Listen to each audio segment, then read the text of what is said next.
Olá pessoal, meu nome é Isabela e eu estou aqui hoje para falar desse livro aqui, Quarto de Despejo, que tem como subtítulo Diário de uma Favelada, e esse livro foi escrito pela Carolina Maria de Jesus, uma favelada, certo? Como o próprio nome diz. É uma história real, tá? Essa Carolina Maria de Jesus, ela é escritora e também personagem do livro, porque aliás esse livro é um diário, é uma autobiografia, tá? Ele é pedido por vários vestibulares no Brasil, tá? Atualmente ele está sendo pedido pela Unicamp e, se não me engano, também pela Federal do Rio Grande do Sul. Mas entra ano, sai ano, alguns outros vestibulares colocam, depois tiram, depois recolocam, tá? Esse livro ele é muito importante para a literatura brasileira. A Carolina Maria de Jesus, ela nasceu em 1914 e nasceu em Minas Gerais. E ela foi parar em São Paulo, foi morar na favela do Canindé. São Paulo, aquela questão, né, de terra da oportunidade e tal, então ela foi para São Paulo, só que foi parar na favela do Canindé. Essa favela do Canindé hoje não existe mais. Essa favela estava localizada onde hoje é a Marginal do Rio Tietê. A Carolina, ela tem aquele estereótipo, né, uma mulher pobre, negra e sem oportunidade alguma. Então ela se tornou catadora de papel para poder sobreviver e sustentar os 3 filhos. A Carolina teve 3 filhos. Assim que ela chegou em São Paulo, ela engravidou e teve o primeiro filho. Então 3 filhos, cada um de um homem diferente, tá? Então o primeiro filho chama João José de Jesus. É um filho que dá muito trabalho para ela, tá? Ele é bem arteiro, então ela conta várias coisas sobre ele, e que ele na verdade se envolvia com encrenca. Ela já precisou inclusive buscá-lo algumas vezes no juizado do menor, então ele dava bastante trabalho para ela. O filho do meio, o José Carlos de Jesus, ele era mais tranquilo, tá? Então ele aprontava menos do que o primeiro.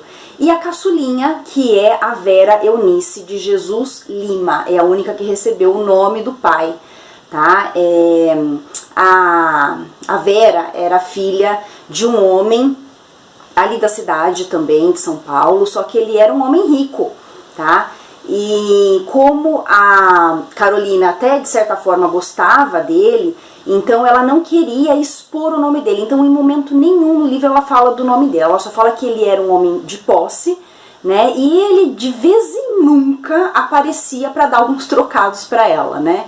Então, e ela aceitava essa situação. A Carolina de Jesus, ela cursou até o 2º ano do fundamental, que hoje a gente chama de fundamental, na época era 2º ano do primário, tá? Mas ela cursou até o 2º ano apenas, e mesmo assim se tornou uma escritora, e isso é muito bacana, né? Ela gostava muito de ler, apesar de ter cursado apenas 2 anos de escola, ela ficou encantada com os livros. E ela não tinha, óbvio que ela não tinha dinheiro para comprar livros, mas como catadora de papel, ela encontrava muitas coisas no lixo. Encontrava livros no lixo, então ela recolhia e lia esses livros. Ela encontrava também muito jornal, né? Então obviamente ela lia bastante também, ela ficava muito inteirada das notícias, de tudo que estava acontecendo, porque ela lia jornal, tudo que ela podia ler, ela lia. E ela então, também como catadora de papel, ela recolhia aqueles papéis e às vezes vinha junto alguns cadernos. Então ela retirava as folhas que tinham algo escrito e ficava com as folhas que estavam em branco e poderiam ser usadas, e daí ela foi construindo esses diários, esses manuscritos. Quando o livro surgiu, na verdade, quando um jornalista chamado Adálio Dantas, ele foi até a favela do Canindé para fazer uma reportagem sobre os moradores da favela. E daí é interessante porque ele escutou a Carolina de Jesus brigando com alguém, né? E nessa briga ela falou assim: eu vou colocar o seu nome no meu livro, porque sempre que ela brigava com alguém, ela falava que ia colocar o nome da pessoa no livro, né, naqueles manuscritos, porque um dia ela ia publicar aquele livro e todo mundo ia ficar sabendo a coisa de errada que a pessoa estava fazendo, né? E o Adálio Dantas escutou aquela frase e foi atrás da Carolina. Como assim você escreve livros? E daí então ele teve acesso a todos aqueles manuscritos, eram muitos cadernos que ela tinha, contando toda a vida dela na favela. Então o Adálio Dantas ficou encantado com aquilo, pegou todos aqueles manuscritos, fez um compilado, né, porque a escrita do diário da Carolina, pensa, uma mulher catadora de papel que todo dia fazia a mesma coisa, acabava sendo muito repetitiva, então ele precisou fazer algumas edições, né, como retirar alguns trechos e para poder colocar aquilo como livro. E foi o que ele fez, e o livro foi publicado em 1960. Durante a história também, a Carolina conta que o sonho dela, o grande sonho da vida dela, era sair da favela. E ela conseguiu sim sair da favela depois da publicação do livro, porque ela conseguiu ganhar algum dinheiro com aquela publicação, o livro acabou ficando famoso, virou um best-seller e tal, então ela conseguiu ganhar algum dinheiro que permitiu que ela saísse da favela, mas ela não ficou rica, tá? Ela acabou ganhando pouco dinheiro com aquela publicação, foi suficiente para ela mudar a vida dela, mas não que ela teve uma vida assim com dinheiro depois. A Carolina não conseguiu retomar os estudos, mas ela conseguiu que a filha mais nova, a caçula, a Vera, estudasse. E a Vera acabou se tornando professora. Olha só que orgulho, né? Essa mãe ficou muito orgulhosa dessa filha. E a Carolina faleceu quando ela tinha 62 anos, faleceu jovem ainda. Esse livro trata de algumas questões, algumas temáticas que são muito polêmicas, tá? Que são de cunho social. Então ela fala muito da violência que existe na favela, de sexo, tem muitas questões de sexo explícito dentro da favela, fome. A fome, assim, eu acredito que seja a grande protagonista da história. Tá? Fala da política, então ela cita inclusive nomes de políticos, daqui a pouco eu vou falar um pouquinho deles. Fala de preconceito. O bom desse livro, que cativou os leitores e fez com que esse livro se tornasse tão importante dentro da literatura brasileira, é que é uma visão de dentro da favela. Existem muitos escritores dentro da literatura brasileira que falaram sobre a favela, mas eles não moraram na favela. Tá? Então é diferente quando você tem uma história contada de uma pessoa que realmente viveu aquilo.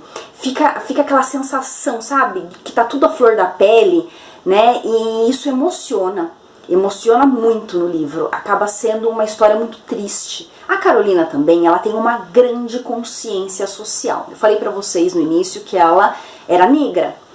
Mas ela não enxergava essa questão de ser negra como um problema, apesar, claro, de sofrer o preconceito, tá? Ela sofria muito preconceito.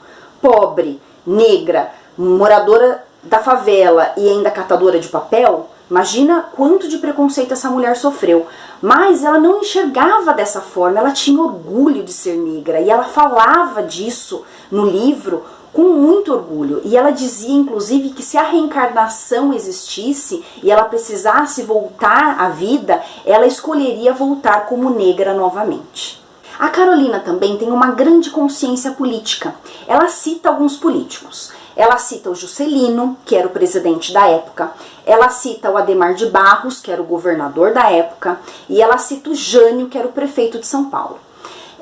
E ela fala também de uma maneira bem crítica a respeito desses políticos, que eles apareciam na favela apenas na época da eleição, coisa que não mudou até hoje, né? Mas ela fala bastante isso, que na verdade eles vinham, davam algumas esmolas para ganhar os votos e depois passavam 4 anos sumidos, eles desapareciam e não ajudavam em absolutamente nada a população da favela. A população da favela era esquecida. Como o livro ele é escrito em formato de diário, a Carolina ela vai colocando ali na história os acontecimentos dia após dia, e muitos deles acabam se repetindo bastante. Mas tem alguns aí que eu preciso destacar que são importantes.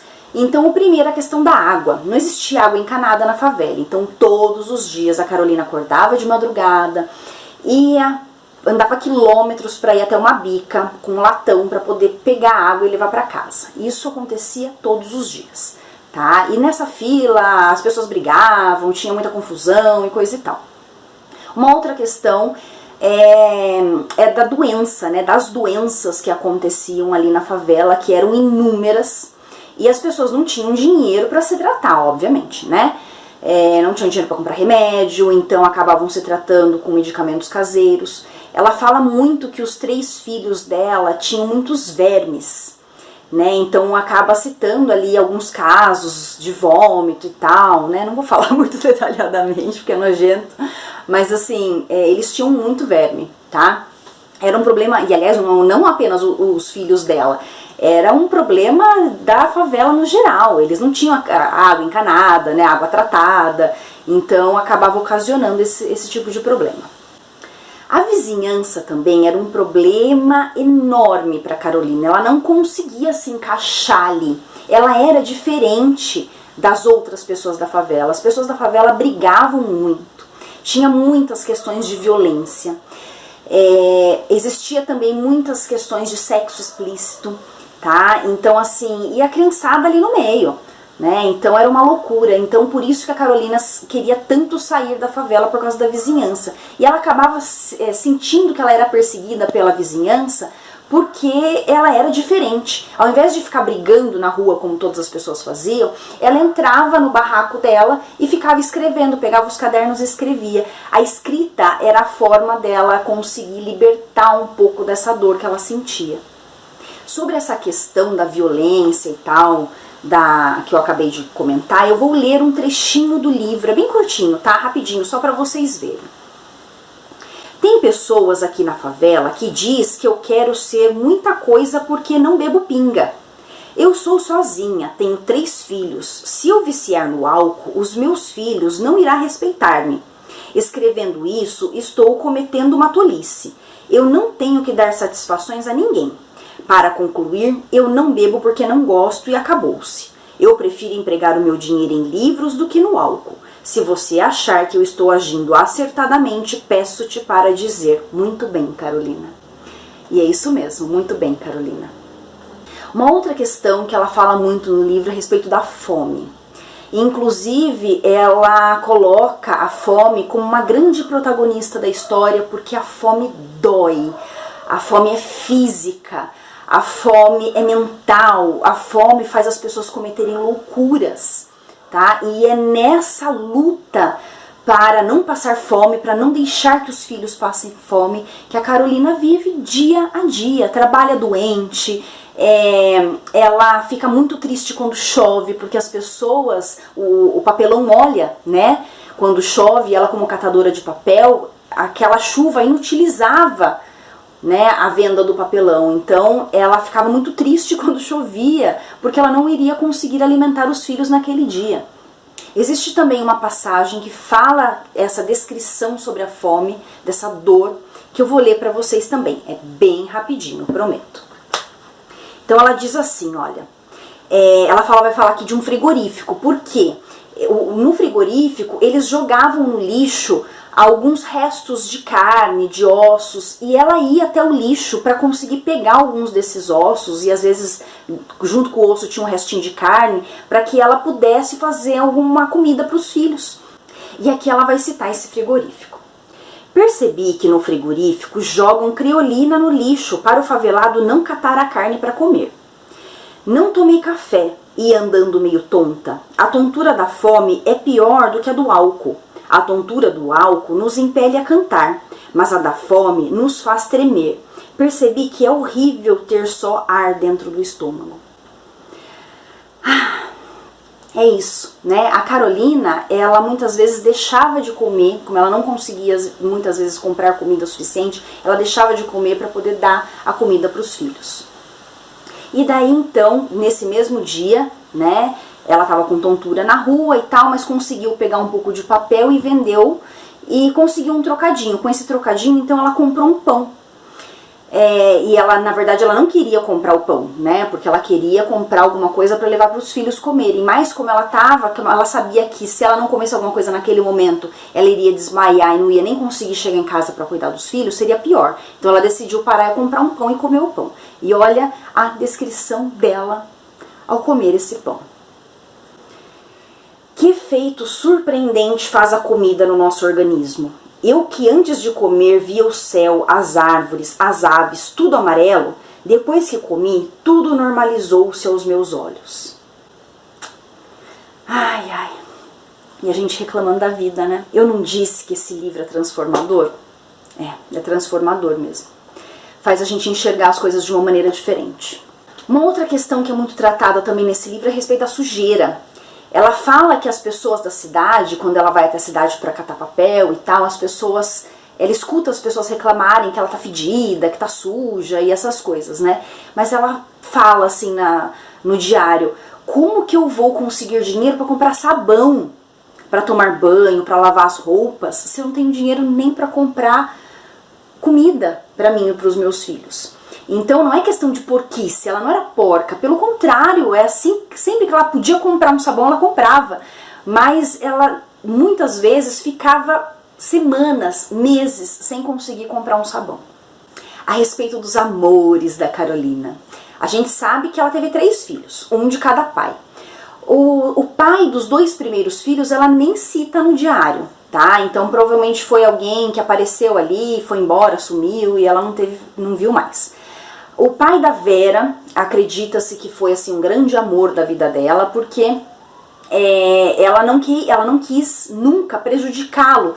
Era um homem casado, tá, de posses, e ela em momento nenhum fala dele no livro, cita o nome dele no livro para poupá-lo.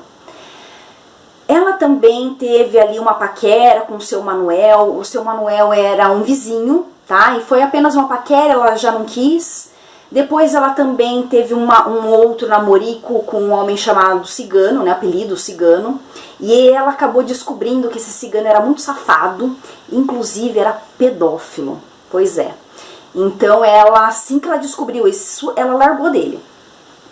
E ela então, desiludida com o amor, decidiu que não queria mais ninguém, tá? E a Carolina então ficou sozinha e ela relata que ela não queria de jeito nenhum, porque ela achava que a vida dela era muito mais feliz sem um homem do que com um homem, porque ela observava a vida que as vizinhas levavam, as vizinhas casadas, né? E ela falava assim que era muito triste, porque além dessas mulheres casadas ter que trabalhar tanto quanto ela, quando chegava em casa à noite, não conseguia descansar, porque essas mulheres apanhavam dos maridos. Pois é, que é a questão da violência que eu falei pra vocês. Em vários momentos da história também, a Carolina fala em suicídio.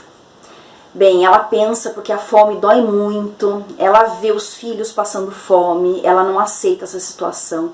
Então ela acha que vai ser mais fácil, a maneira mais fácil de resolver tudo vai ser cometer o suicídio, né? Ela só não chega a praticar esse ato por conta dos filhos. Uma coisa muito importante que eu estava esquecendo de falar a respeito da linguagem desse livro, gente. A linguagem, ela é muito simples, tem muitos erros de concordância verbal. Até um trechinho que eu li aqui, existe um erro, né, de concordância. Ai, não vou achar agora. Mas existe um erro de concordância e também muitos erros na ortografia e muitos erros na pontuação, tá?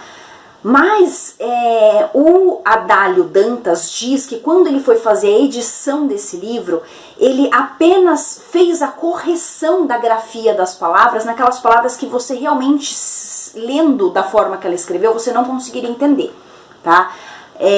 E a pontuação também, ele só acertou a pontuação quando era estritamente necessário. O resto é a linguagem da Carolina mesmo. Tá? Então a gente precisa pensar que é uma escrita de uma mulher que fez apenas até o 2º ano. E esse livro também tem muita metalinguagem, né? Quando eu citei para vocês que ela falava assim, quando ela brigava com alguém da favela, ela falava, eu vou colocar o seu nome no livro. Quer dizer, então ela tá escrevendo um diário falando do diário, isso é uma metalinguagem. E para finalizar, o último ponto, e muito importante, é a respeito do nome do livro. Por que Quarto de Despejo? E eu vou ler um trechinho dela também, bem curtinho, prometo. Que a gente vai com esse trechinho saber por que ela escolheu esse nome. Fala assim: quando estou na cidade, tenho a impressão que estou na sala de visita com seus lustres de cristais, de tapetes de veludos, almofadas de cetim. E quando estou na favela, tenho a impressão que sou um objeto fora de uso, digno de estar num quarto de despejo. Então, o que é um quarto de despejo de uma casa? O quarto de despejo é onde você joga aquilo que não presta. Então, ela sentia que a favela, né, e todos os moradores da favela, era aquele lixo que ninguém vai usar mais, e que ninguém quer ver. Então, joga na favela. Eles eram aquele lixo, né? Enquanto o resto da cidade era a sala de visita, né? Os outros cômodos da casa. E ali a favela era o quarto de despejo. Então é isso, pessoal. Nós vamos acabar por aqui. Eu espero que vocês leiam esse livro. Não fiquem apenas no vídeo. É um livro que, como ele é escrito em forma de diário, né, com as datas, ele é um livro muito rápido de ler. Então eu gostaria muito que vocês pegassem e lessem esse livro. Vale muito a pena.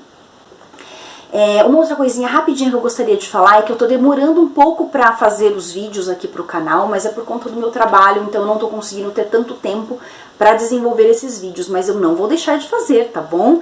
Eu vou fazer sempre que possível, espero que pelo menos a cada 15 dias eu consiga colocar um vídeo novo, e se eu conseguir colocar um por semana eu vou colocar. Eu espero que vocês compreendam essa situação, mas é que esse ano meu trabalho tá tomando um pouquinho mais do meu tempo. Então é isso, gente. Muito obrigada. Tchau, tchau e até o próximo vídeo.